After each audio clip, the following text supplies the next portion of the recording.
बताइए, अभी तक की चर्चा पर कोई प्रश्न हो अगर तो उस पर हम लोग बात कर लें, अदरवाइज हमको अध्याय 13 से जो आगे कहना है उसको मैं कह दूंगा।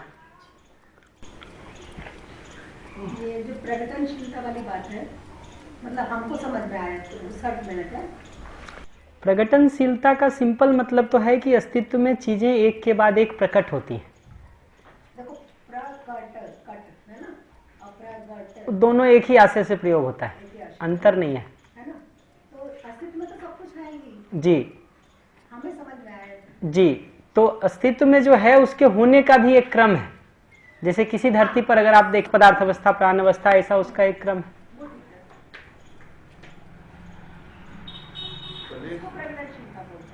उसको भी बोलते हैं, उसको भी प्रकटनशीलता, और हमारी मतलब हमारे अंदर समझ के रूप में आ जाए, जीने में आ जाए, उसको भी कहते हैं।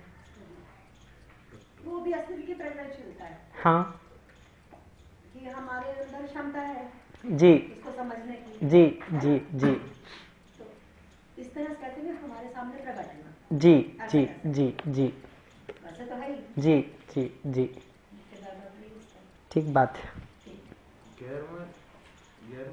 योग के बारे में थोड़ा सा विस्तार करेंगे आगे। दो योग की बात है, प्राप्ति योग और प्राप्ति योग। और मुख्य बात ये बताना चाह रहे हैं कि प्राप्ति योग में अनुभव पूर्वक ही सुख की निरंतरता है। तो जो विश्राम ऊपर पहचाने थे और जो निर्भ्रमता पहचाने थे, ठीक, वो प्राप्ति योग के लिए प्रयास करते हुए संभव है। प्राप्ति या योग में अगर उलझे रहें तो उतने भर से वो नहीं होगा। तो प्राप्ति योग को एक साधन की तरह प्रयोग करते हुए प्राप्ति योग में अनुभव तक पहुंचने की जरूरत है। प्राप्ति योग से जो चीजें प्राप्त हो रखी हैं हमको, पहले से उपलब्ध है, उसको प्राप्ति योग के बारे में प्राप्त कह रहे हैं व्यापक को, प्राप्त बस व्यापक को कह रहे हैं। तो प्राप्त योग का मतलब है व्यापक वस्तु में अनुभव। प्राप्ति योग को पहचानने का या प्राप्ति योग जो है वो व्यापक वस्तु के संदर्भ में है, क्योंकि उसी के साथ हमारा नित्य जुड़ाव रहता ही है, रहता ही है। तो व्यापक वस्तु को प्राप्त वस्तु के रूप में पहचाना है, उसमें अनुभव करने को प्राप्ति योग की पूर्णता माना है। जो प्राप्ति योग है वो इकाई के संदर्भ में है, जहां योग वियोग दोनों होता है। तो अभी आप हमारे साथ हैं तो योग है हमारे साथ, लेकिन हरियाणा के लोगों के साथ आपका वियोग हो गया, हिसार के लोगों के साथ आपका वियोग हो गया सामान्य भाषा में देखें तो। लेकिन व्यापक वस्तु के संदर्भ में आप देखेंगे तो वो वहां भी प्राप्त था आपको, यहाँ भी प्राप्त है, और जहां जाएंगे वहां भी प्राप्त रहेगा। तो वो है प्राप्ति योग। उसमें अनुभव के लिए हमको आपको प्रयास करना है। ये जो बाकी सारा प्राप्य है, चाहे शरीर हो, चाहे सुविधा हो, चाहे दूसरे मनुष्य हो, ये सबको अपनी जागृति के लिए सहयोग के रूप में लेने की जरूरत है। जागृति में सहयोगी हो जाएं, उस अर्थ में प्रयास करने की, देखने की, सदुपयोग करने की जरूरत है। ये सहवास हुआ जी, ये सहवास है, ये सहवास है जी। ऐक्य थोड़ा अलग है, अभी आते आते रोक लेता हूं अभी उसको, अध्याय 3 में बात करेंगे उस पर।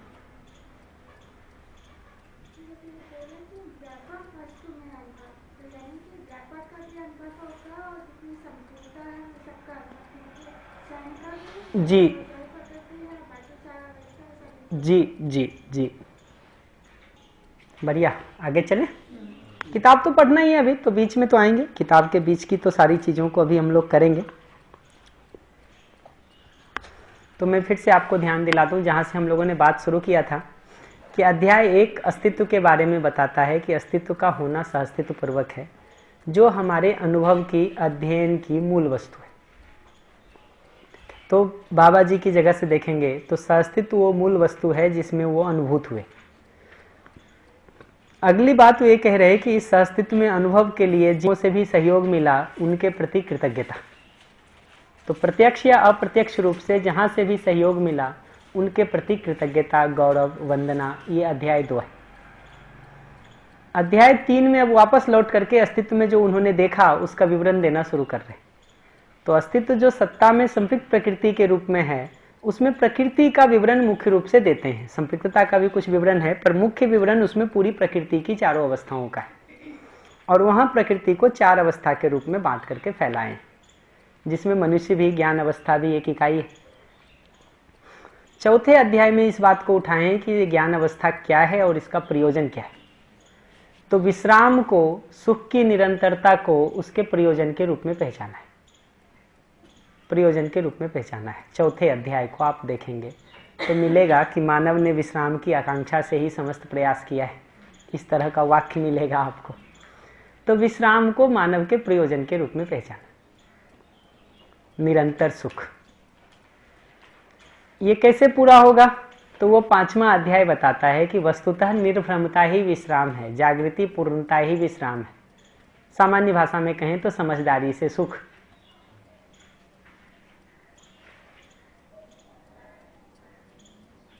तो यहां से देखेंगे तो चूंकि सुख लक्ष्य है जो निर्भ्रमता से पूरा हो, तो अब निर्भ्रमता लक्ष्य बन गया हमारा।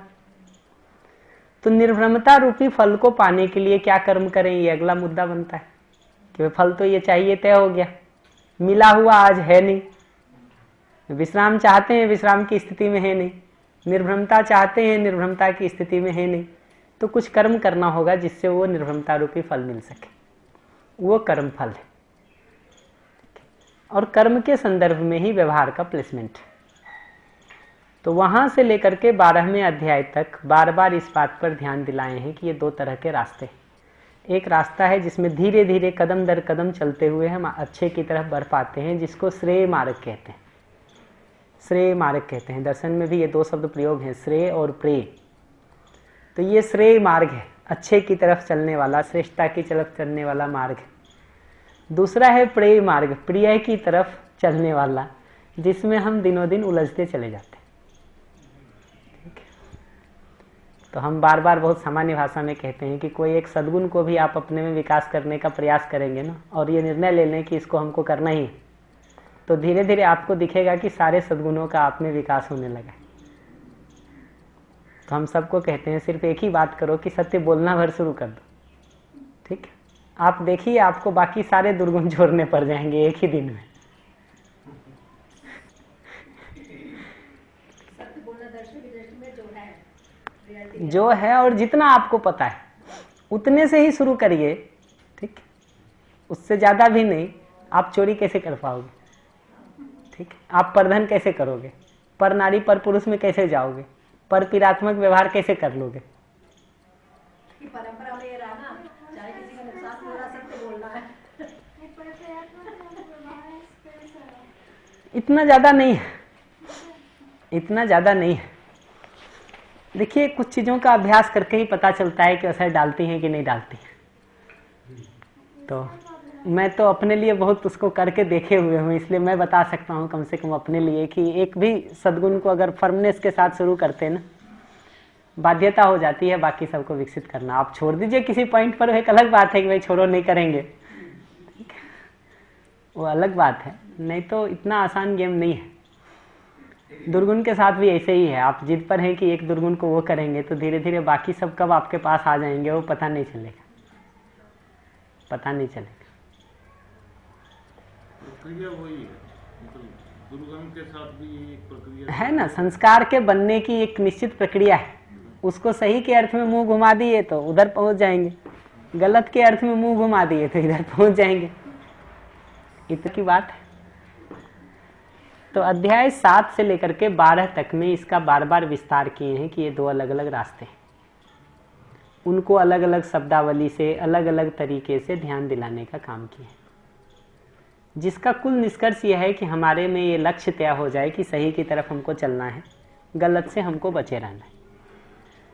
तो अनुभव के पहले भी एक आदमी किस रास्ते पर चले इसकी क्लैरिटी होनी तो जरूरी है ना। तो समझ करके चलने का यही मतलब है, समझ करके करने का यही मतलब है अध्ययन क्रम में, कि हमने समझ लिया कि ये रास्ता मेरे लिए ठीक है, ये ठीक नहीं, यही मेरे लिए सुखकारी है, ये नहीं है। तो जो सही दिखाई देता है, जिसमें सुख दिखाई देता है, फिर उस पर धीरे धीरे चलते हैं।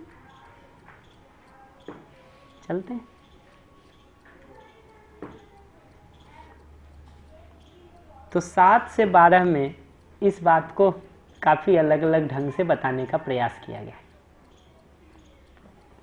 ये सब मिला करके अब तय हो गया कि हमको ठीक से जीना है। तो कहाँ से शुरू करेंगे?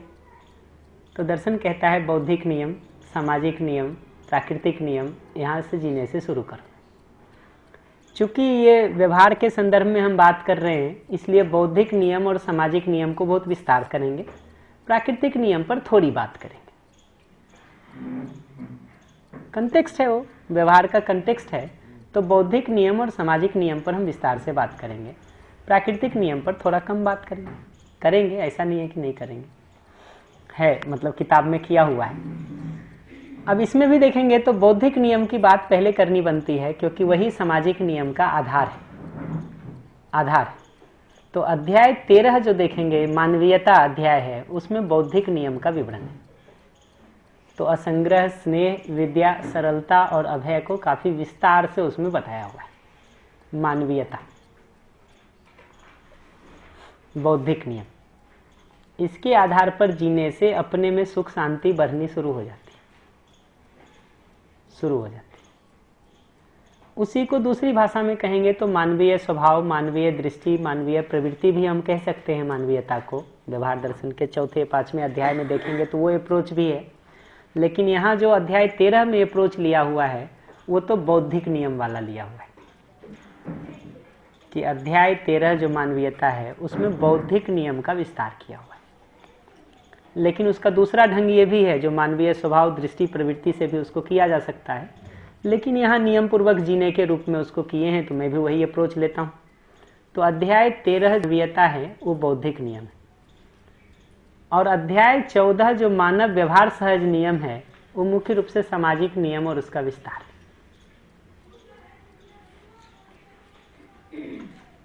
सामाजिक नियम और उसका विस्तार है अध्याय 14।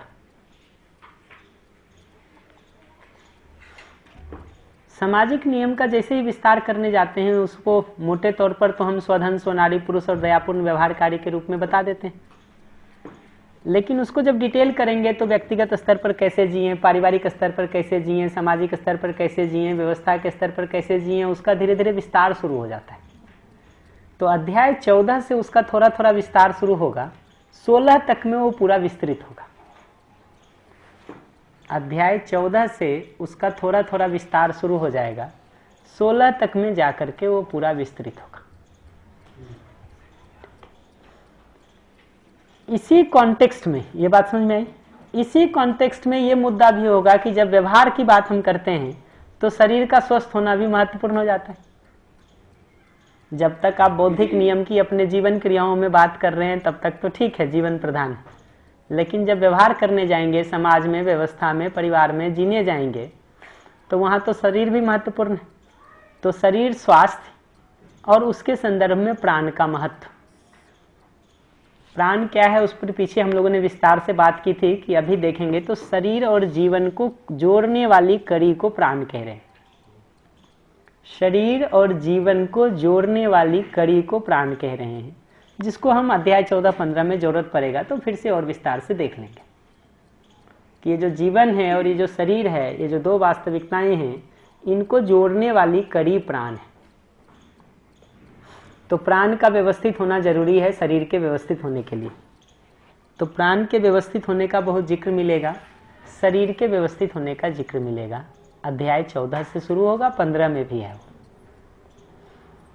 तो 14 हो गया व्यवहार सहज नियम, जिसको आप देखेंगे ठीक से तो कुछ परिवार प्रधान विधि से और कुछ समाज प्रधान विधि से लिखा हुआ है। अब बहुत उस तरह से वो नहीं किया हुआ है डाइवर्जन, मतलब बाइफरकेशन, क्योंकि ओवरलैप हो ही जाता है। बट अध्याय 14 को मुख्य रूप से देखेंगे तो जिसको हम सामाजिक नियम कहते हैं उसका विस्तार है।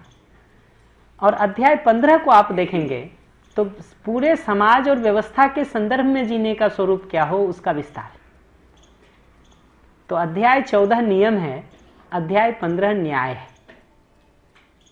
ठीक है। और अध्ययन अभ्यास क्रम में आपको अगर ध्यान हो अब लौट करके, तो जब हम कैसे का बात कर रहे थे तो पहला चरण कहे थे नियम पूर्वक जीना, जिसका विवरण अध्याय 13 और 14 में मिलेगा। अगला है न्यायपूर्वक जीना, जिसका विवरण अध्याय 15 में मिलेगा। अगला है धर्मपूर्वक जीना, जिसका विवरण अध्याय 16 में मिलेगा। तो अध्याय 16 देखेंगे, जो पोषण और शोषण अध्याय है, उसमें दो मुख्य भाग है, एक धर्म नीति का जिक्र है, एक राजनीति का जिक्र है। और अंदर देखेंगे तो ये बात दिखेगा कि इन दोनों में धर्म नीति की प्रधानता है, ठीक है, और राजनीति उसी के सपोर्ट के लिए है। तो धर्म नीति के परिप्रेक्ष्य में राजनीति है। धर्म नीति को सदुपयोग से जोड़ा गया है, राजनीति को संरक्षण से जोड़ा गया है। वहां अध्याय को देखेंगे तो और वो बात समझ में आएगी। उसको दूसरी तरफ से कहूं तो धर्म नीति में मुख्य रूप से संबंध में जीने का विस्तार किया गया है, और राजनीति के संदर्भ में देखेंगे तो अलग अलग प्रकार की जो व्यवस्था के संदर्भ में नीतियों की जरूरत होती है, उसका विवरण दिया हुआ है। तो अध्याय 13 को देखेंगे तो जीवन प्रधान है, बौद्धिक नियम। अध्याय 14 को देखेंगे तो व्यवहार में मुख्य रूप से परिवार और समाज का जिक्र है। अध्याय 15 को देखेंगे तो समाज और व्यवस्था का जिक्र है, और अध्याय 16 को देखेंगे तो व्यवस्था और उसमें भी मुख्य रूप से नीतियों का जिक्र है। तो अध्याय 13 से 16 तक अगर देखेंगे पूरा, तो नियम, न्याय और धर्म पूर्वक जीने का स्वरूप क्या हो, उसका विवरण है। 12 के बाद 13 से 16 तक के पूरे विवरण को देखेंगे तो नियम, न्याय और धर्म पूर्वक जीने का स्वरूप क्या हो, उसका विवरण है।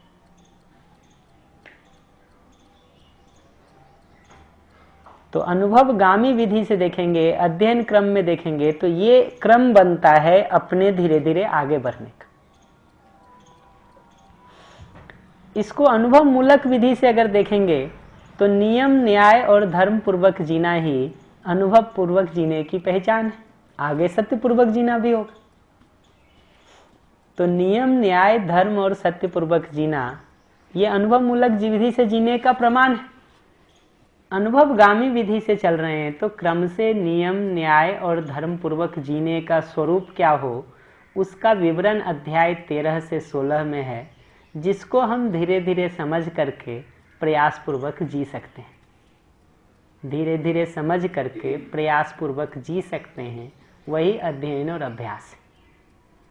नियम को समझकर, नियम पूर्वक जीना, न्याय को समझकर न्याय पूर्वक, धर्म को समझकर धर्म पूर्वक जीना।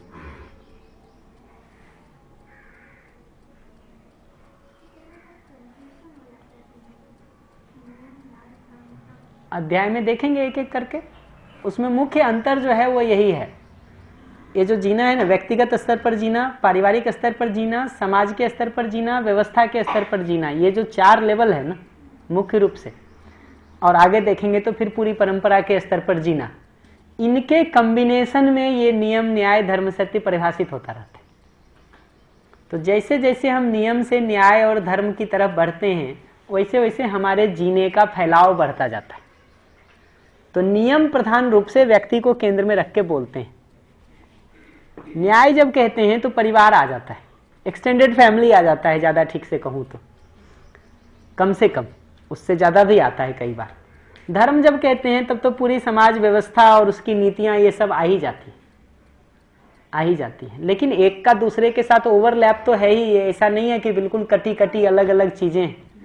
लेकिन समझने के तौर पर, मोटे तौर पर देखेंगे तो नियम व्यक्ति प्रधान ढंग से बात है, न्याय को देखेंगे तो परिवार और समाज प्रधान ढंग से बात है इस पुस्तक में, धर्म को देखेंगे तो समाज, व्यवस्था और नीति प्रधान ढंग से बात है। और ओवरलैप्स तो रहेंगे उसमें, तो मतलब पहले ही कह रहा हूं कि है। तो ऐसा 13 से 16 देखेंगे ना तो नियम, न्याय और धर्म पूर्वक जीने की बात है। ये कैसे जिएंगे हम? तो शिक्षा पूर्वक जिएंगे। अनुसरण, अनुकरण, आज्ञा पालन, अनुशासन के स्टेप में ये सब बहुत सारे काम हो जाएंगे और स्वानुशासन की तरफ गति भी हो जाएगी। लेकिन स्वानुशासन में प्रतिष्ठा के लिए सत्य को समझना और सत्य पूर्वक जीना जरूरी है, तभी स्वानुशासन की निरंतरता होती है, नहीं तो होगी नहीं। तो ये जो पूरा प्रक्रिया है हमारा नियम, न्याय और धर्म पूर्वक जीने का, अध्याय 13 से लेकर के 16 तक में इसका उपलब्धि क्या होना चाहिए। तो जो हमने शुरू में पहचाना था निर्भ्रमता हमारा लक्ष्य है, अध्याय 4 में हमने प्रयोजन को विश्राम कहा था, अध्याय 5 में हमने बताया था कि ये विश्राम निर्भ्रमता से पूरा होता है। तो ये नियम न्याय धर्म से चलते हुए वो निर्भ्रमता हमको मिले, ये जरूरी। तो निर्भ्रमता के लिए जो थोड़ा बहुत और करना बच गया वो करना पड़ेगा नियम न्याय धर्म पूर्वक जीने के साथ। वो अध्याय 17 है, रहस्य मुक्ति। तो चाहे आप निर्भ्रमता कहिए चाहे आप रहस्य मुक्ति कहिए, बात तो एक ही, भाषा अलग। तो ये पूरी प्रक्रिया से हुए जो निर्भ्रमता हम 5वें अध्याय में लक्ष्य के रूप में पहचाने थे, वो 17वें अध्याय में पूरा हो रहा है रहस्य मुक्ति के रूप में, जिसमें जागृति की 2 विधियों का जिक्र है। एक अध्ययन अभ्यास विधि, दूसरा समाधि संयम विधि। और ये बात कहा गया है कि दर्शन में मुख्य रूप से अध्ययन अभ्यास विधि का जिक्र किया गया है अलग अलग अवसरों पर, और उसके जो है समाधि संयम विधि का थोड़ा यहाँ जिक्र कर दे रहे हैं। अध्ययन अभ्यास विधि क्या है, तो लिखा है न्यायपूर्ण व्यवहार और धर्मपूर्ण विचार से होते हुए सत्य में जाना। ऐसा आप देखेंगे वहाँ अध्याय 16 में, तो अध्ययन अभ्यास विधि में लिखा होगा न्यायपूर्ण व्यवहार और धर्मपूर्ण विचार से होते हुए सत्य में जाना। उसी को मैं दूसरी भाषा में कह रहा हूँ, नियम न्याय और धर्म से होते हुए सत्यानुभूति तक पहुँचना। तो वो अध्याय 17 है रहस्य मुक्ति। तो इसमें इस बात का काफी जिक्र है कि रहस्य मुक्त होने के बाद जीवन क्रियाओं की क्या स्थिति होती है, मन वृत्ति चित्त बुद्धि आत्मा की क्या स्थिति होती है, उस पर काफी जिक्र है। तो जब इस अध्याय पर हम लोग पहुंचेंगे तो अध्ययन विधि को थोड़ा वहां रिकनेक्ट में फिर से करूंगा। दोनों ही अनुभव मूलक भी, उसका डिस्क्रिप्शन क्या है, और अनुभवगामी उसी से किस तरह से कनेक्ट होता है, उसको वहां पर करेंगे हम लोग। तो वो अध्याय 17 है। अध्याय 17 है।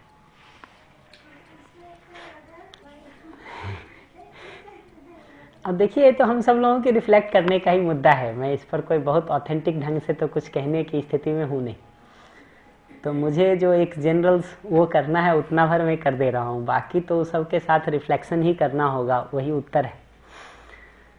तो अध्याय 17 को देखेंगे ना, तो रहस्य मुक्ति के रूप में, निर्भ्रमता के रूप में उसका विवरण है। तो अध्ययन अभ्यास विधि का बहुत संक्षेप में जिक्र है, जिसको समाधि संयम विधि या अनुसंधान विधि कहते हैं, उसका जिक्र है। और ये रहस्य मुक्ति की स्थिति में मन वृत्ति चित्त बुद्धि और आत्मा यानी जीवन की क्रियाएं कैसे चलती हैं उसका जिक्र है। तो अध्याय 17 है निर्भ्रमता। अब आप अध्याय 4 को देखेंगे तो विश्राम को हमने आकांक्षा के रूप में, प्रयोजन के रूप में पहचाना था, जो निर्भ्रमता से होता है ऐसा वहां क्लेम किया था हमने। तो अध्याय 17-18 उसी का उल्टा है कि निर्भ्रमता होती है तो उससे विश्राम पूरा होता है। जो 4 में हमने कहा कि विश्राम चाहिए, 5 में कहा निर्भ्रमता से होगा। तो निर्भ्रमता का प्रक्रिया शुरू की है हम पूरा, 17 में आकर के निर्भ्रमता हो गई। 18 में ये कहेंगे कि ये निर्भ्रमता से विश्राम की निरंतरता हो जाती। तो जो विश्राम की निरंतरता है वो अध्याय 18 है, सुख शांति संतोष आनंद। तो निर्भ्रमता का फल क्या मिला, रहस्य मुक्ति का फल क्या मिला, तो सुख शांति संतोष आनंद उसका फल मिला। तो अध्याय 17 में जो रहस्य मुक्ति हुई हमको, उसका फल अध्याय 18 है सुख शांति संतोष आनंद के रूप में, सुख की निरंतरता के रूप में। तो उस अध्याय 18 में ये दोनों जिक्र है, सुख शांति संतोष आनंद के स्वरूप का थोड़ा जिक्र है, और ऐसा जीते हुए जीवन का स्वरूप क्या होगा, तो मध्यस्थ व्यवहार, मध्यस्थ विचार, मध्यस्थ कार्य, ये सब का भी थोड़ा थोड़ा जिक्र है कि ऐसा जीवन जो इस पूरी प्रक्रिया से गुजर करके यहाँ तक पहुँचा, उसका जीने का स्वरूप क्या होगा। तो जहाँ से हम लोगों ने लक्ष्य को पहचाना था कि विश्राम हमारा लक्ष्य है जो निर्भ्रमता से पूरा होगा, तो निर्भ्रमता के लिए पूरा हमने प्रक्रिया किया। अध्याय 17 में आकर के वो निर्भ्रमता हो गई। तो 18 में वापस ये कनेक्ट कर रहे कि निर्भ्रमता पूर्वक विश्राम का स्वरूप क्या होता है, उसको जिक्र कर दिया। और उसमें ये विचार व्यवहार कार्य सबका जिक्र इसलिए किया है ताकि ऐसा न लगे कि निर्भ्रमता होने के बाद आदमी अब कुछ नहीं करेगा, खाली बैठा रहेगा। तो प्रयोजन विहीन नहीं है निश्चित अर्थ में भागीदारी करता है। जागृत मानव का भी अध्ययन अभ्यास चलता है क्या? जागृत किसको कह रहे हैं ये मुद्दा है। अगर जागृत मानव हम क्रियापूर्णता को कह रहे हैं तो अभ्यास तो चलेगा ही, कम से कम चलेगा ही, तभी तो आचरण पूर्णता तक पहुंचेगा। क्रियापूर्णता से आचरण पूर्णता तक पहुंचने के लिए कुछ तो करना ही पड़ेगा, जो भी नाम दें उसको, कुछ तो करना ही पड़ेगा। तो ब्रॉडली अगर हमारी तरफ से देखेंगे तो हमको अनुक्रमणिका पर इतनी बात करनी थी।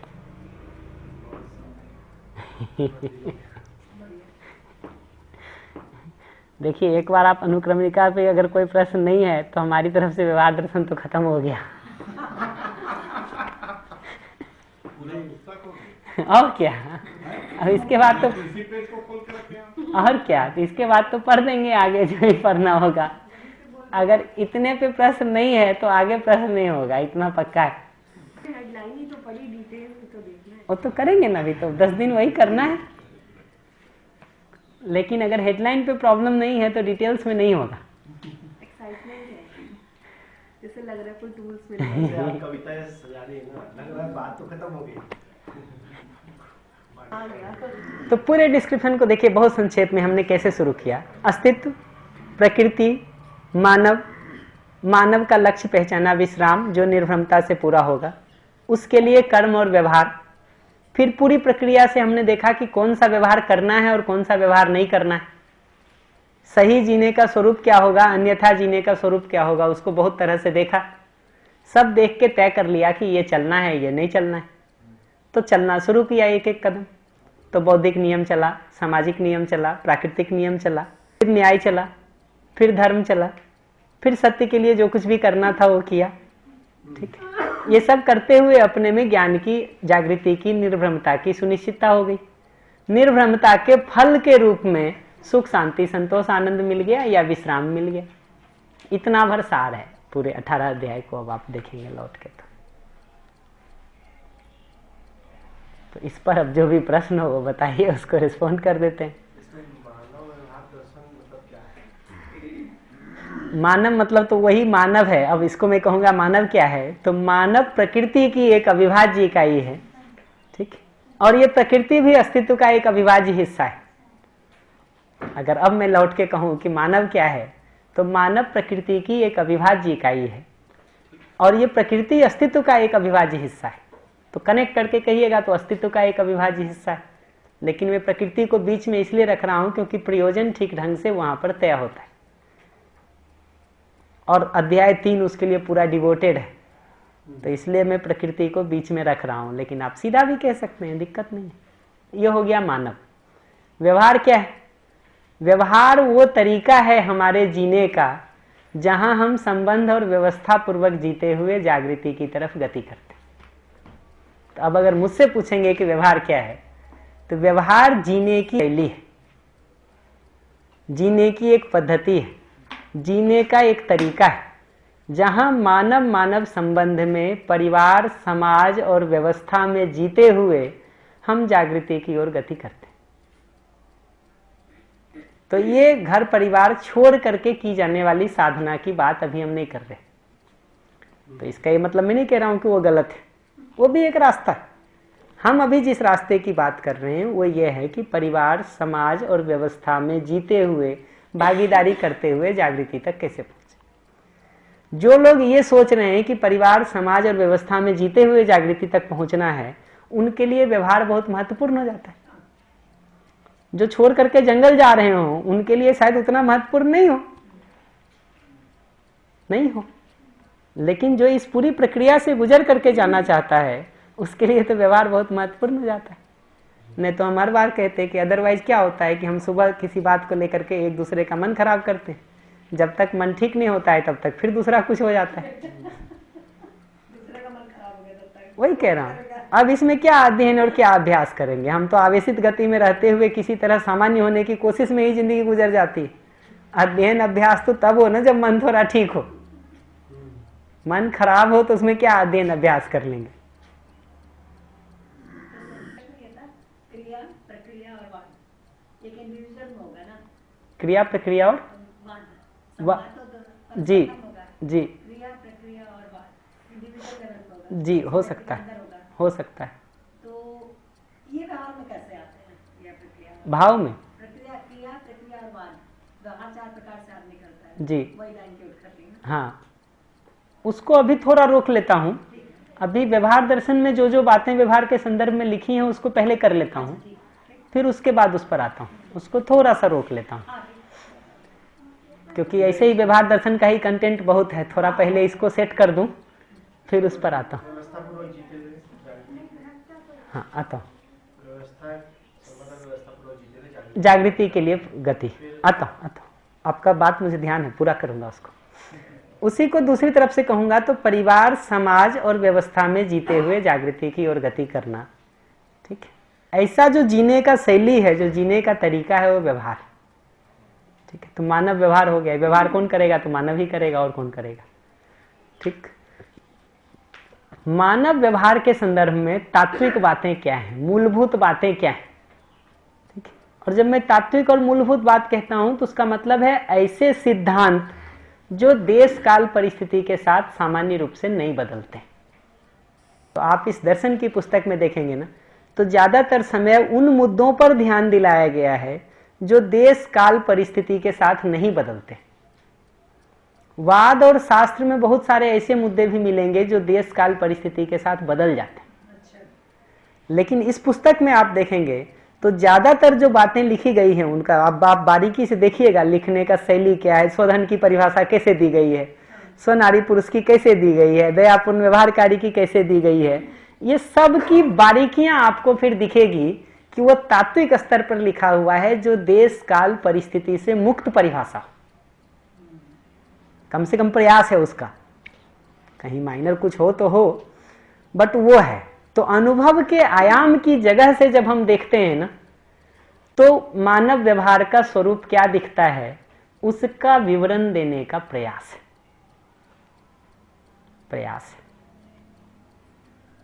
इसलिए इसको मानव व्यवहार दर्शन कह रहे हैं।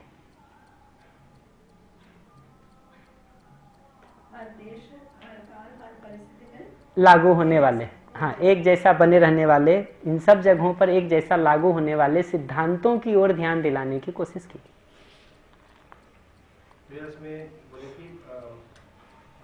आप असंग्रह का परिभाषा देखिए, आप स्नेह का देखिए, विद्या का देखिए, सरलता का, ये सब परिभाषाएं देश काल परिस्थिति के बियॉन्ड वाली। इसमें आप पूरे डिस्क्रिप्शन में देखेंगे तो जो आप बार बार कह रहे थे ना, 10 सोपानिया व्यवस्था ढूंढ के भी नहीं मिलेगा। अखंड समाज सार्वभौम व्यवस्था मिलेगा। वही मेरा प्रश्न है। ये दोनों में अंतर है। अखंड समाज सार्वभौम व्यवस्था एक तात्विक चीज है जो हर देश काल परिस्थिति में लागू होती है। ठीक है, वो 10 सोपानिया होगा कि 5 सोपानिया होगा कि 4 सोपानिया होगा, ये देश काल परिस्थिति के साथ जुड़ा मुद्दा है।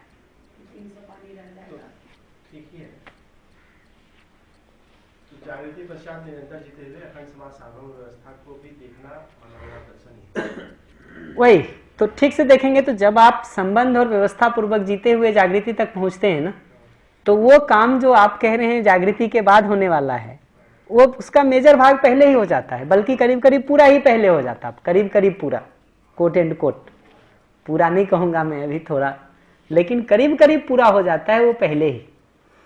तो अनुसंधान विधि जो है, जिसको समाधि संयम विधि कह रहे हैं, और जो अध्ययन विधि है, मेरे हिसाब से दोनों का मुख्य अंतर यही है कि अनुसंधान विधि में अनुभव तक पहुंच गए हम, उसके साथ फिर जीने के भाग को फैलाते हैं, जीवन क्रियाओं को भी नीचे उस अर्थ में फैलाते हैं और बाहर जीने के काम करते हैं। तो बाबा जी अपने लिए कहते हैं कि भाई जब उनको अनुभव हो गया तो उसके बाद उन्होंने सोचा कि भाई हम किसी को ये बात कहेंगे तो पहले खुद जिए। तो उन्होंने कहा मैं विरक्ति विधि से जिया, कुछ था नहीं हमारे पास, तो हमने समृद्धि को प्रमाणित करने के लिए जो है खेती, गौपालन और आयुर्वेद को शुरू किया। मैं अगर अध्ययन क्रम से चलते हुए एक आदमी को देखता हूं तो कहिए वो खेती, गौपालन, आयुर्वेद या 10 और विधियों से समृद्धि वाले काम को पहले ही करके बैठा रहेगा। कुछ माइनर गैप्स होंगे तो लौट करके भर लेगा, लेकिन करके तो बैठा ही रहेगा। उसमें क्या है, आप ही अगर अपना डिजाइन ठीक से बना देंगे तो आपके बच्चे को समृद्धि घर बैठे मिल जाएगी। नहीं, करते हैं, तो मैं ये सोच रहा हूँ कि मानव व्यवहार दर्शन जागृति की ओर गति करने वालों के लिए है या जो जागृत हो चुके हैं उनके जीने को भी दिखा रहा है? मानव व्यवहार दर्शन तो मुख्य रूप से जागृति की ओर गति करने वालों के लिए, मेरे हिसाब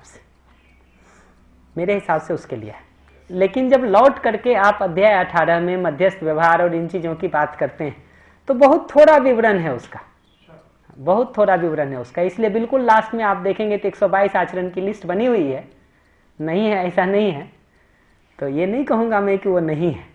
लेकिन आप पूरे डिस्क्रिप्शन को देखेंगे ना, तो मेरे हिसाब से डिस्क्रिप्शन है कि नियम न्याय धर्म से चलते हुए वहां तक पहुंच सके।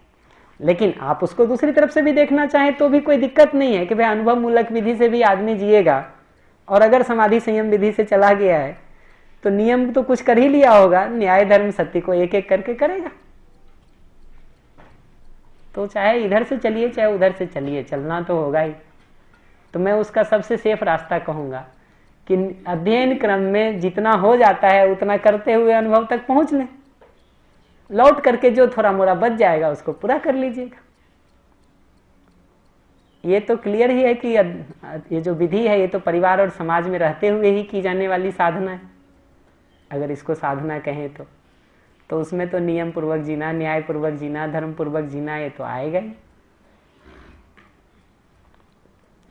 और इसको मैं इसलिए भी बार बार कह रहा हूं क्योंकि देखिए अगर अनुभव पूर्वक जीते हुए आदमी की बात हो तब तो हम कहेंगे पहले हमको अनुभव हो जाए तब उस पर बात करेंगे। तो पहले तो हमको ये बताओ कि अनुभव कैसे होगा हमको, ठीक है, फिर ये भी बता लेना कि अनुभव पूर्वक जिए कैसे अगर जरूरत लगेगी तो, ठीक है। लेकिन जो ये पूरा विवरण है वो तो ये है कि अनुभव तक पहुंचने का एक रास्ता ये है, संबंध और व्यवस्था पूर्वक जीते हुए जागृति तक पहुंचना। और ये लाइन में बार बार कहता हूं तो इसको मैं दूसरे कहूंगा तो इसका मतलब जागृति में संबंध बाधा नहीं है, परिवार और समाज और व्यवस्था जागृति में बाधा नहीं है, ये बाधा बन गया है आज के दिन, ठीक है, या हमने बना लिया है एक दूसरे के लिए। इस डिजाइन को थोड़ा ठीक कर लें तो ये एक दूसरे के लिए बहुत सारा सहयोग हो सकता है,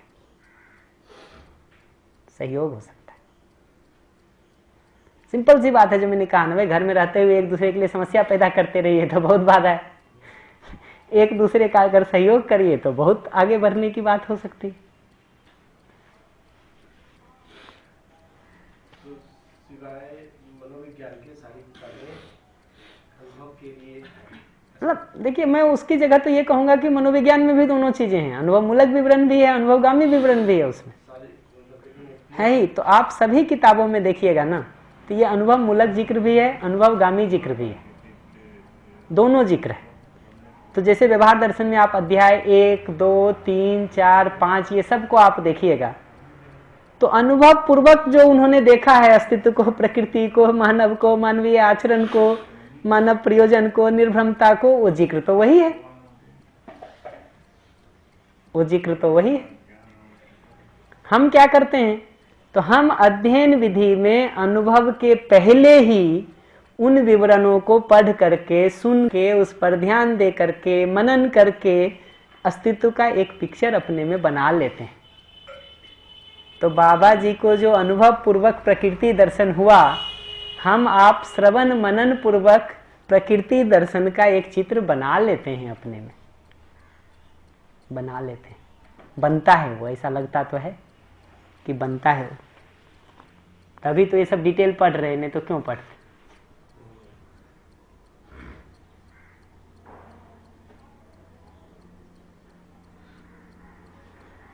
नियम और सिद्धांत में क्या फर्क है? करेंगे आगे, ये सब है एक एक करके किताबों के अंदर, तो एक एक को करेंगे।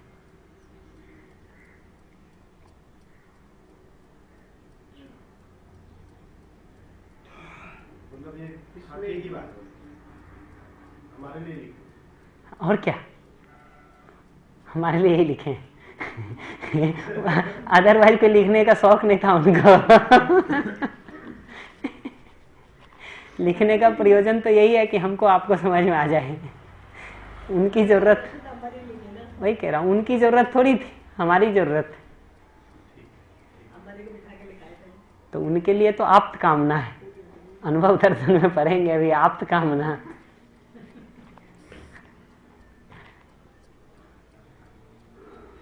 ये इसमें अनुभव के आयाम की रोशनी में हम व्यवहार को व्यवस्थित कर रहे हैं, यानी कि B3 को। बताइए पहले, आप सुनता हूँ। तो विचार का जो आयाम है B2, उससे हमने क्या ग्रहण किया?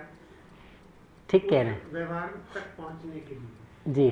तो ये बात है कि जितना भी बात हम व्यवहार के आयाम में ठीक करने का करेंगे ना, ठीक तो पहले विचार के आयाम में करना पड़ेगा, तभी व्यवहार में ठीक होगा। तो चाहे अध्याय 13 का बौद्धिक नियम हो, चाहे 14, 15, 16 में नियम न्याय धर्म की बात हो, ये सारे विवरण को आप लौट करके देखेंगे, ठीक है? तो वो विवरण तो हमारे विचार के आयाम में ही पहले आएगा, वहीं पर चीजें पहले सॉर्ट आउट होंगी, फिर व्यवहार में भी होगी ही, होनी ही बनती है। तो अध्याय 13, 14, 15 ये सारे को देखेंगे ना, 16 को, तो उसका एक ढंग ये भी दिखता है कि मूल्य, चरित्र और नैतिकता प्रधान विधि से वो लिखा हुआ है।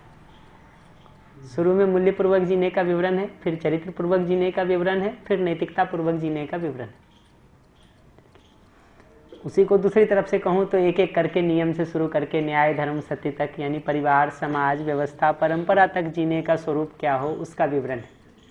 बट ये पूरा जीना किस लिए है? रहस्य मुक्ति के लिए। तो ऐसा नहीं है कि ये जी लिए साथ में ठीक ठीक बस हो गया। ये साथ साथ जी रहे हैं तो हम हमारी एक दूसरे की जागृति की तरफ गति हो रहा कि नहीं, तब तो ये साथ साथ जीना सार्थक है। सार्थक है कि हम साथ साथ जिए, उसकी तृप्ति भी हो और जागृति की ओर गति कर सके। तब तो जो शरीर यात्रा का प्रयोजन है वो पूरा होने की तरफ कुछ बढ़ रहे।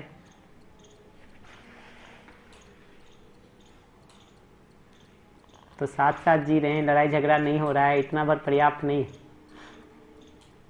साथ साथ जीते हुए एक दूसरे की जागृति में सहयोग हो सके और हम आगे बढ़ सकें समझदारी की तरफ, जागृति की तरफ, निरंतर सुख की तरफ, निर्भ्रमता की तरफ, विश्राम की तरफ, ये जरूरी है।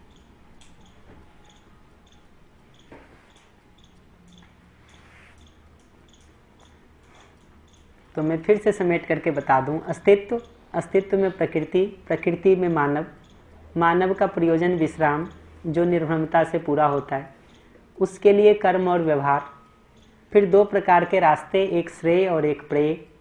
ये दोनों के विवरण को देखते हुए हम अपने लिए पहचान सकें कि श्रेय में चलना ठीक है, प्रेय में चलना ठीक नहीं है। तो श्रेय मार्ग को पकड़ करके उसे नियम न्याय धर्म पूर्वक जीते हुए सत्यानुभूति तक पहुंच सके, परिवार, समाज और व्यवस्था में जीते हुए जागृति और उसकी पूर्णता तक पहुंच सके। इस विधि से चलते हुए एक बार जागृति, पूर्णता या निर्भ्रमता की स्थिति को हम पा लेते हैं तो उसी निर्भ्रमता के फल के रूप में विश्राम मिलता ही है, सुख शांति संतोष आनंद की निरंतरता मिलती ही है।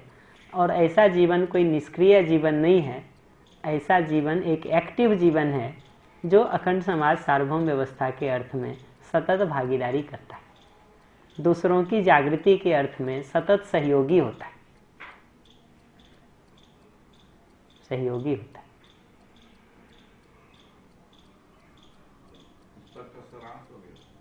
और क्या, इतने बात हमको बतानी थी अपनी तरफ से। इस पर कोई भी और प्रश्न हो तो बताइए, अदरवाइज हम अध्याय 1 पढ़ना शुरू कर सकते हैं। और क्या अध्याय थे उसमें भी और इसमें भी। आपने तो गीता का भी अध्ययन किया है, आपने गीता का भी तो कुछ उससे रिलेटेड किया। गीता से ये बहुत रिलेटेड हमको तो नहीं दिखा है। ये 18 अध्याय और गीता के 18 अध्याय, मैं तो दोनों को बहुत रिलेटेड नहीं देख पाया। ओवरऑल देंगे तो मैं रिलेशन बता सकता हूँ, लेकिन एक एक अध्याय का उस तरह से देखिएगा तो नहीं दिखता मुझे, बहुत नहीं दिखता मुझे बहुत। निर्भ्रमता का अर्थ है सभी, सामान्य अर्थ है सभी प्रकार के भ्रमों से मुक्त होना। जितने प्रकार के भी भ्रम हैं हमारे अंदर उससे मुक्त होना। जैसे मैं शरीर हूं, ये एक भ्रम है, मैं जीवन हूं, ये मुख्य बात है। वैसे ही मेरे दुखी होने का आधार ये दूसरे लोग हैं, ये भ्रम है। मैं अपनी मान्यताओं, गलत मान्यताओं के कारण, कुसंस्कारों के कारण, गलत प्रवृत्तियों के कारण दुखी होता हूँ, ये सब ठीक है। तो ऐसा देखेंगे ना तो अंततो गत्वा निर्भ्रमता का मतलब है अपने में सभी प्रकार के भ्रमों से मुक्त हो जाना। उसका पॉजिटिव भाषा देंगे तो अस्तित्व जैसा है उसको वैसा ही देख पाना, पूरी तरह से। नीर जो लगा हुआ है ना, निह शब्द, उसका मतलब वही है, पूरी तरह से, थोड़ा भी शेष नहीं बचा। तो निह लगे होने का मतलब होता है निःशेष रूप से, पूरी तरह से। निष्ठा शब्द कहते हैं ना, निष्ठा। आस्था का मतलब होता है बैठ जाना, किसी जगह पर स्थिर हो जाना, उसको आस्था कहते हैं। उसमें निह लगने का मतलब है निःशेष रूप से, पूरी तरह से स्थिर हो गए। अब हिलाने हमको आप, तब तो निष्ठा है। सुबह का दोपहर हिल जाए, दोपहर का शाम हिल जाए, तो कौन सी निष्ठा है कि नहीं। क्लास में बैठ के तो सबको लगता है बस अब एक रूटीन ठीक कर लेंगे और अध्ययन अभ्यास शुरू कर देंगे लेकिन ये क्लास भर ही रहता है, 2-4 दिन ही टिकता है। तो ये निष्ठा नहीं है। निष्ठा तो तब है जब वो टिक जाए अपने में पूरी तरह से और हिले नहीं। तो निर्भ्रमता भी वही है, भ्रम का निःशेष रूप से पूरी तरह से समाप्त हो जाना। थोड़ा बहुत हम लोगों का भी खत्म होता है कि नहीं। वो तो मर गया, मैं तो जिंदा। और क्या।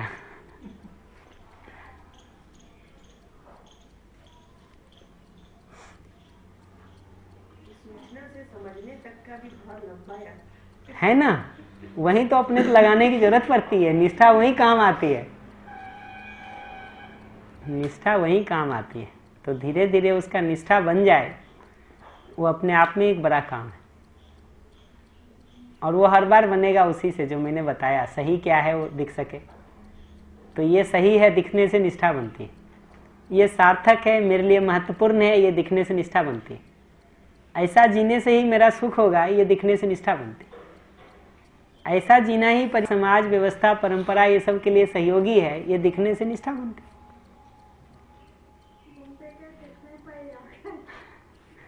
वो तो आएगा ही ना, देखिए। और थोड़ा भी दिखने लगे किसी क्षण ना, तो वो शुभ क्षण मानिए और उस दिशा में चल दीजिए। हमसे गलती ही होती है कि जब दिखता है तो सोचते हैं 15 दिन बाद शुरू करेंगे। 15 दिन तक में जो थोड़ा बहुत दिख रहा था वो गायब हो जाता है। तो बड़ी मुश्किल से आंख धो के साफ किए थे, कुछ थोड़ा बहुत धुंधला दिख रहा था। 15 दिन में वो फिर से इसने मोटा चादर चढ़ जाता है ऊपर। तो जैसे ही लगे कि थोड़ा बहुत दिख रहा है, ठीक उस दिशा में चल लीजिए, तो थोड़ा साफ हो जाएगा, थोड़ा संस्कार बन जाएगा, थोड़ी मजबूती आ जाएगी, थोड़ा आगे बढ़ पाएंगे। उसको टाल दिए कल के लिए तो फिर समझिए वो टल ही गया, और चीजें तब तक दबा देगी। तो जो मैं पहले भी कह रहा था ना कि हमारे अंदर अलग अलग कंपार्टमेंट्स हैं। शिविरों में अध्ययन अभ्यास की चर्चाओं को सुन के, किताब पढ़ के एक कंपार्टमेंट एक्टिव हो जाता है। अब आप कर लिए उस समय कुछ तो कर लिए, नहीं करेंगे तो थोड़ी देर में वो कंपार्टमेंट दब जाएगा, दूसरे कंपार्टमेंट ऊपर आ जाएंगे। ठीक है, ऊपर आ जाएंगे। फिर अब ये बेचारा जब ऊपर आएगा जिस किसी दिन, तब तो इसका नंबर आएगा। अभी तो दब गया ये, अभी तो क्या ये जागृति का क्या मतलब है? जागृति का हमारा तो अभी सिंपल मतलब है समझदारी। उसका लिटरल मतलब होता है जाग जाना, जाग जाना। पिछले 15 दिन से मैं वही बता रहा था कि कितने जगे हुए हैं और कितने नहीं हैं, उसका एक हिसाब देखने की जरूरत है। और जगे होने का हमने एकदम सिंपल पहचान कहा कि जिस समय जिस काम को हम कर रहे हैं उसके प्रति उसी समय हमको होश है कि नहीं। तो जैसे जिस समय आपके अंदर क्रोध आ रहा है, उस समय आप होश पूर्वक देख सकें कि मेरे अंदर क्रोध आ रहा है अभी। और जब उठना शुरू हुआ तब से देख सकें, जब बढ़ रहा है तब देख सकें, जब बोल पा रहे हैं तब देख सकें। ये शुरू हो तो समझिए जागृति की तरफ कुछ गति होनी शुरू हुई कि होश हमको रहने लगा है। आप करके देखिएगा, इतने के साथ गुस्सा करना बहुत कठिन हो जाएगा आपके लिए, कठिन हो जाएगा। ऐसे ही जिस समय हम जो बोलते हैं हमको उस समय होश रहता है कि मैं क्या बोल रहा हूँ, ठीक है, और किस आशय से बोल रहा हूँ, उसका कितना होश रहता है और कितना नहीं रहता, ये हिसाब तो लगाना ही पड़ेगा ना। पर गुस्सा होने के बाद बहुत नजदीक होने के बाद भी जोर जोर से बोलते हैं, है ना? ऐसा इसलिए क्योंकि अब हमको दूसरे को नहीं सुना रहे हैं। ये जो सुनना है वो अगर हमको आपकी जरूरत लगेगी ना तो हम इतना जोर से बोलेंगे कि आपको सुनाई दे, कि नहीं? मेरी जरूरत बन जाएगी तो क्या फर्क पड़ता है, फिर तो आप रहो नहीं रहो हम बोलेंगे। तो ये जो गुस्सा में आदमी का बोलना है ना, वो अगले की जरूरत के हिसाब से नहीं बोलता है आदमी, वो तो अंदर कुछ कचरा जमा हो गया है जो निकालना है अब उसको। तो हमको लगता है कि ये गुस्सा है तो दूसरे के लिए कुछ बोल रहे हैं, फैक्ट ये है कि हमारे अंदर कुछ कचरा उभर गया है, अब उसको किसी तरह हमको बाहर निकालना है। तो वो जोर जोर से बोल के बेचारा उसको बाहर निकालता है। वही ढंग सीखा है अभी तक, और ढंग भी हो सकते हैं उसको सामान्य करने के, बट अभी आदमी ने वही ढंग सीखा है इतने दिनों में सब जगह से देख करके।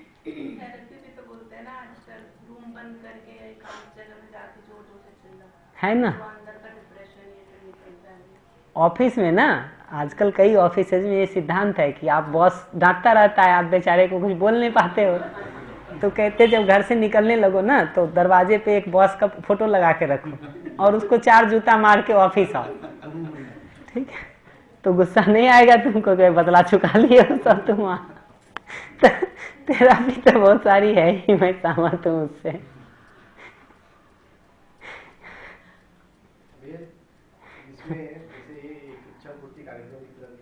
कल ठीक हो जाएगा इसलिए आज झेल लेते हैं, इस टाइप का भी एफर्ट लगता है, इसको कैसे देखते हैं? वही, अगर इसकी योजना भी है और कल ठीक हो जाएगा ये बात दिख रहा है, तो उसका पहचान ये है कि आज झेल रहे हैं अच्छा है, लेकिन 1 कदम 2 कदम भी कुछ ठीक होता हुआ तो दिखे। क्योंकि धीरे धीरे ये समझ में आता है कि मंजिल और रास्ता दोनों जुड़ा हुआ है, इतना अलग अलग नहीं। तो अगर आप ये मानते हैं कि मंजिल में निरंतर सुख होगा तो रास्ते में सुख की झलक धीरे धीरे बढ़नी चाहिए। अगर नहीं बढ़ रही है तो इसका मतलब रास्ता कुछ गलत हो गया है। तो वो जो बात बार बार कहते हैं ना कि अनुभव के बाद का जीना कैसा होगा और अनुभव के पहले का जीना कैसा होगा, मेरे हिसाब से दोनों में बहुत थोड़े का अंतर होगा अध्ययन विधि में चलने पर, ठीक है? डेल्टा अंतर होगा, आयोटा अंतर होगा। तो रास्ते में अगर सुख नहीं मिल रहा है हमको तो पहुंच के मिल जाएगा, ये थोड़ा कठिन है भैया। कम से कम इस पूरी प्रक्रिया में तो मैं ये बात को देख पा रहा हूं कि ये रास्ता और मंजिल बहुत जुड़ा हुआ है, जुड़ा हुआ है। ये इतना डिस्कनेक्टेड नहीं है कि रास्ते में दुख हो और मंजिल में सुख मिल जाए। अगर मंजिल में सुख है तो उसके तरफ चलते हुए रास्ते में भी दिनों दिन सुख बढ़ता है, बढ़ता है। बोलते हैं कदम भी बढ़ाए तो है ना, शांत तो होता ही है उतना, कम से कम सब होता हो चाहे नहीं होता हो, 1 कदम बढ़ाते हैं तो कुछ तो शांत होता ही होता ही। मेरे दुख का जिम्मेदार मैं खुद हूँ, ये दिखना जरूरी है। और उसका कारण मैं वही कह रहा था कि मेरी मान्यताएं हमको दुख देती हैं, मेरे कुसंस्कार हमको दुख देते हैं, न कि अगले का व्यवहार दुख देता है। ये पकड़ना जरूरी। पर उसके पहले तो ये जरूरी है कि हम नियम को समझें, नियम पूर्वक जिएं। फिर उसको जीने में जब बाधा आएगी तब ये सब प्रश्न है कि भाई हम नियम पूर्वक जीना चाह रहे हैं, इसके व्यवहार से दुखी हो गए, नहीं जी पा रहे नियम पूर्वक, तब ये बात को देखने की जरूरत है कि ये जो हम नहीं जी पा रहे हैं नियम पूर्वक और हमको गुस्सा आ रहा है, द्वेष आ रहा है, विरोध आ रहा है, ठीक है, उसका कारण अगले का व्यवहार है या मेरी कुछ मान्यता है। धीरे धीरे उसमें यह दिखना जरूरी है कि मेरी मान्यता होना उसमें मूल बात है। उसमें भी चॉइस है नहीं, फंडामेंटली तो और वही अगर अपने सुख की निरंतरता चाहिएगा तो वही ठीक करना पड़ेगा, क्योंकि बाहर अगर पत्नी ठीक भी हो जाए, बच्चे ठीक भी हो जाएं, तो और लोग हैं ना भाई। पत्नी ठीक हो गई, सब आपके हिसाब से ठीक व्यवहार कर देती, लेकिन आप बाहर निकलोगे कि नहीं, रोड पे जाओगे कि नहीं, संस्थान पहुंचोगे कि नहीं, दूसरी जगह जाओगे कि नहीं, जाओगे ना, वहां तो 1000 लोग मिलेंगे। ये 1000 लोग भी क्या आपका वैसे ही ध्यान रखेंगे जैसा पत्नी ने सीख लिया है? वो तो नहीं संभव है ना। तो किसी एक जगह तो यही पहचानना पड़ता है ना कि भाई अपनी ये जो हमारी मान्यता बन गई है, जो हमको दुख दे रही है, या जो मेरा संस्कार बन गया है जो हमको दुख दे रहा है, इसी को हमको ठीक कर अपने पैर में चप्पल पहन लो, ठीक है। और क्या, यही बात हम उतने दिन से कह रहे हैं।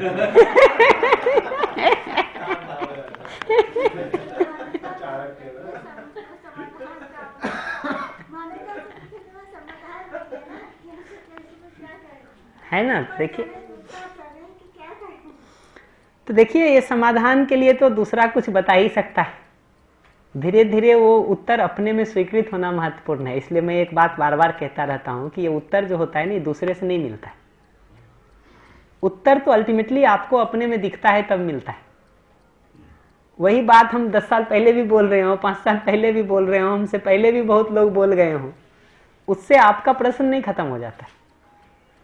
आपका प्रश्न तो तब खत्म होता है जब उसका जो उत्तर है, जो उसका समाधान है, वो आप में प्रस्फुटित हो जाता है। तो आपके अंदर का अंधेरा दूर होने के लिए आपके अंदर दिया जलना जरूरी है। उधार के दिए से काम नहीं चलेगा, नहीं चलेगा। ये जो उत्तर मिलते हैं ना, ये अपने अंदर उसका वो होने से मिलता है। तब तक बाहर वाला क्या करता है, कुछ ध्यान दिलाता है। उस समय अगर छू जाए कुछ बात आपको तो छू जाए, नहीं तो फिर अगली बार जब आपका मसा बनेगा और वो स्थिति परिस्थिति आएगी तो हो सकता है छू भी जाए। बेसिकली रास्ते में ही आपको उसका अनुमान तो मिल जाता है खूब अच्छे से। मैं तो अपने लिए बता रहा था आपको कि भाई मैं तो आईआईटी का तैयारी जब करना शुरू किया था, हमको समझ में आता था कि हो जाएगा। आईआईटी पहुंच गया तो समझ में आता था कि नौकरी तो लगी जाएगी। पहले सेमेस्टर में बात पता चलती थी, जब सबको नौकरी लग रहा है खींच करके 4th ईयर में जाके, तो हमको काहे नहीं लगेगी।